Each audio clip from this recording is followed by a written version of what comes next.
Innal hamdalillah nahmaduhu wa nasta'inuhu wa nastaghfiruh wa na'udzu billahi min syururi anfusina wa min sayyiati a'malina. May yahdihillahu fala mudilla lahu wa may yudlil fala hadiyalah. Wa asyhadu an la ilaha illallah wa asyhadu anna Muhammadan abduhu wa rasuluh. Allahumma sholli ala Muhammadi wa ala alihi wa ashabihi ajmain wa man tabi'ahu ila yaumiddin. Ittaqullaha haqqa tuqatih wa la tamutunna illa wa antum muslimun. Wa qala Allahu fil Qur'anil Karim, a'udzu billahi minasy syaithanir rajim.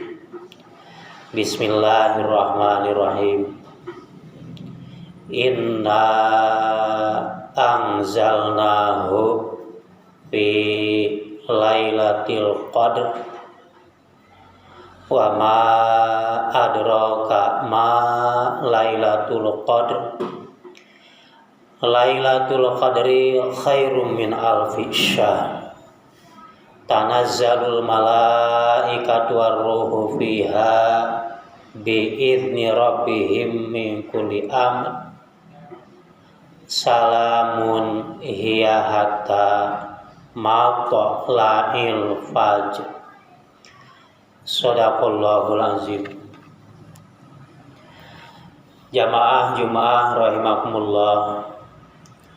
Khatib dina khutbah anu kahiji ngaoskeun ngadugikeun dauhan Gusti Allah anu aya dina Al-Qur'an surat Al-Qadr surat K87 anu hartosna kemuliaan.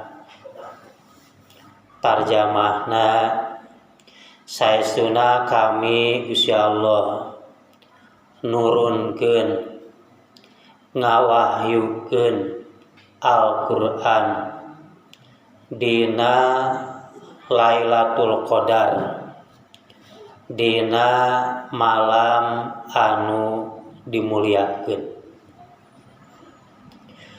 Lailatul Qadri khairum min alfi syahr. Eta malam anu dimuliakeun teh Lailatul Qadar teh darajatna leuwih alus tibatan 1000 bulan.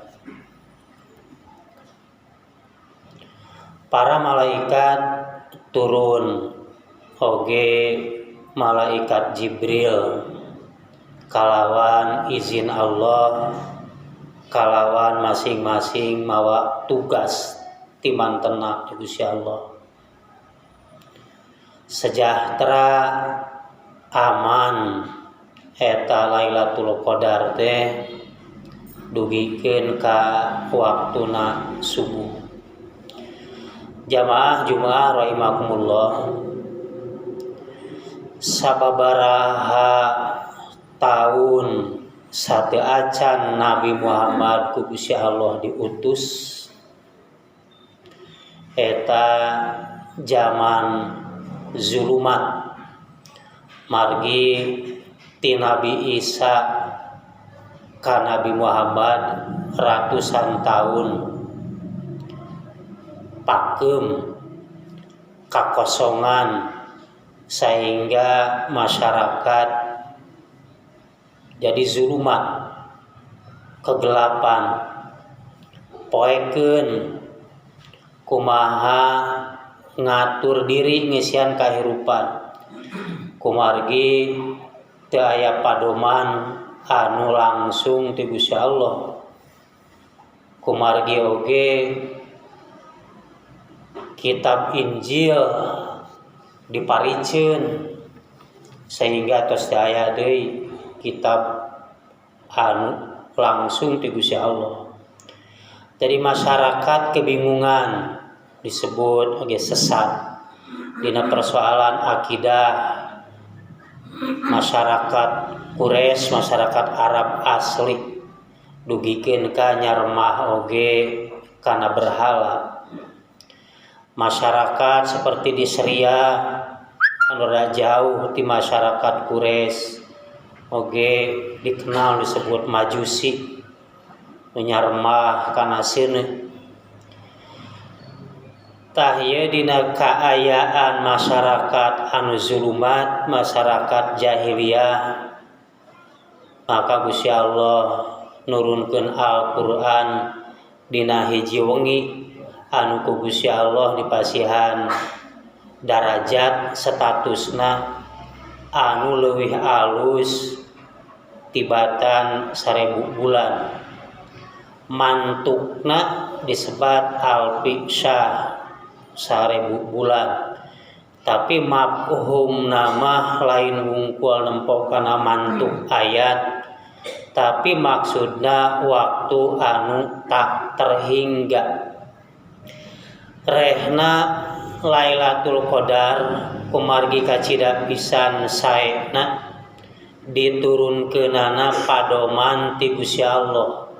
Jadi manusia anu asalna hirup dina kegelapan, hirup dina kebingungan, teu ngagaduhan padoman kumaha cara ngisian kahirupan. Tah ieu wengi teh leuwih alus tibatan waktu-waktu ratusan tahun anu geus kaliwat dina zaman anu kabingungan, dina zaman jahiliyah, dina zaman zulumat. Tah maksud inna anzalnahu fi lailatul qadri. Ari Lailatul Qadar ditinggal kana munasabatul ayat, korelasi ayat anu hiji jeung ayat anu sejen. Lailatul Qadar Lailatul Mubarakah. Dina surat Ad-Duhan disebut Lailatul Mubarakah, malam anu ku Gusti Allah diberkahkeun. Dina surat Al-Baqarah eta Lailatul Qadar teh dina bulan Ramadan. Syahrul Ramadan alladzi unzila fihil Qur'an. Bulan Ramadan teh bulan diturunkeun Al-Qur'an. Nyata ngawitan diturunkeun Al-Qur'an teh dina bulan Ramadan. Taya Lailatul Qadar anu kahiji salajengna terus tiap tahun Lailatul Qadar. Gusti Allah nurunkeun Lailatul Qadar sanes mung sakali. Rasulullah dina tiap-tiap tahun di mana lebet kana 10 terakhir bulan Ramadan, anjeunna para sahabat, istri-istrina, keluarga ngamangfaatkeun 10 terakhir dina bulan Ramadan osok dianggo iktikaf. Oge Rasulullah nyebat yen dina 10 terakhir dina bulan Ramadan eta teh malam-malam Lailatul Qadar. Karena Rasulullah sallallahu alaihi wasallam idza daholal awahir akhir awahir min Ramadan, asyra awahir min Ramadan, syadda mizarah wa ahya lailah wa iqada ahla. Rasulullah dina 10 terakhir dina bulan Ramadan anjeunna ngahirupkeun wengina, nyaeta wengi teh dianggo iktikaf oge kulawarga kalebet istrina oge para sahabat. Tah ieu urang disunahkeun mangrupakeun sunnah Rasulullah dina 10 terakhir oge disebat paling henteu minimal dina wengi-wengi na wungkul dina malam-malam ganjil urang ngahirupkeun eta peuting urang sadaya perlu nyaring pikeun urang ngalaksanakeun ibadah. Tah ieu ibadah dina 10 terakhir dina bulan Ramadan utamina nyaeta ngahirupkeun peutingna ibadah dina bulan Ramadan ieu pahalana berlipat ganda sehingga ku Rasulullah dianjurkeun diparentahkeun ka umatna. Oge Siti Aisyah kantos nanya, ya Rasulullah lamun sekuring apal eta Lailatul Qadar maka naon anu kusim kuring kudu dilakukeun. Maka diantarana Rasulullah marentahkeun pek anjeun ngadoa tuh Allahumma innaka afuwun tuhibbul afwa fa'fu anni. Anu eusina nyaeta istighfar. Jadi urang ke dina bulan Ramadan teh eusian anu 10 terakhir sekemampuan urang mun bisa 10 terakhir teh beurang peutingna lamun teu bisa peutingna wungkul lamun teu bisa atuh minimal sapeuting dina maleman ganjil urang bisa ngalaksanakeun iktikaf. Iktikaf teh nyaeta cicing di masjid pikeun ngalakukeun ibadah. Kecap tina akafa yaqifu ukufan. Jadi urang cicing mengisolasi diri tina kahirupan bisingna kahirupan pikeun urang fokus ibadah ka Gusti Allah. Barakallahu li wa lakum.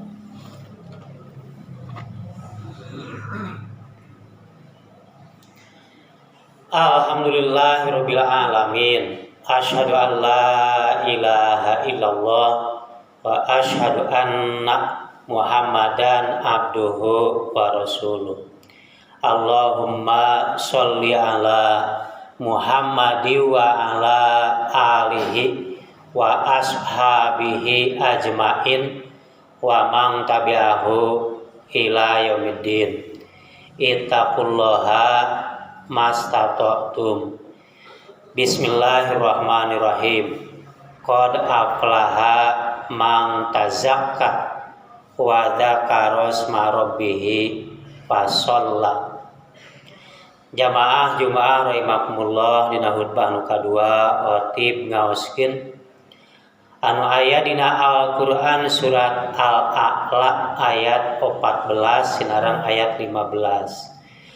Rasulullah ngarutinkeun dina bacaan salat dina waktu Idul Fitri dina rakaat kahiji anjeunna ngabiasakeun sok ngaoskeun Al-Qur'an surat Al-A'la. Di antawisna dina surat Al-A'la anu neme diaos tarjamahna estu bakal pinanggih jeung kabagjaan jalma anu ngasucikeun dirina sarta zikir ka Gusti Allah tuluy ngalaksanakeun salat. Jamaah Jumaah rahimakumullah, rehna urang supaya urang pinanggih jeung kabagjaan anu kahiji nyaeta urang ngabersihkeun diri urang tina syirik, tina kamusyrikan, ngabersihkeun diri urang tina dosa-dosa, tazakka. Oge ku Rasulullah ieu diaoskeun kumargi berhubungan oge sinareng kawajiban urang dina akhir bulan Ramadan diwajibkeun urang mayar zakat fitrah, zakat jiwa. Margi zakat aya zakat harta, aya zakat jiwa. Zakat jiwa teh nyaeta zakat fitrah anu teu ditangtukeun nisab. Jadi saha wae anu mampu maka diwajibkeun mayar zakat fitrah. Nyaeta pikeun ngabersihkeun diri tina dosa-dosa.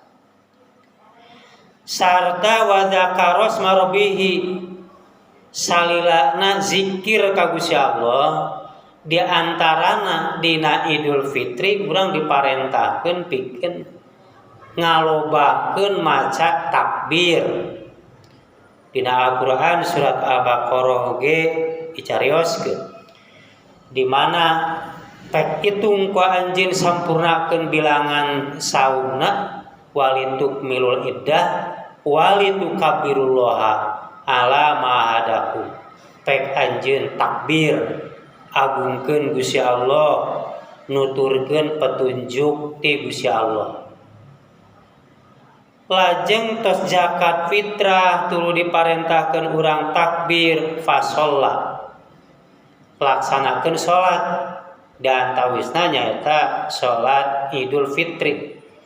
Urang salaku umat Islam ditangtukeun ku Allah sinareng Rasulna umat Islam teh ngagaduhan 2 hari raya anu pokok nyaeta Idul Fitri sinareng Idul Adha.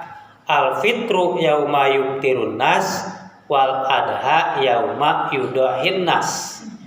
Hari-hari raya Idul Fitri nyaeta hari raya di mana umat Islam teh berbuka deui nyaeta eureun tina saum.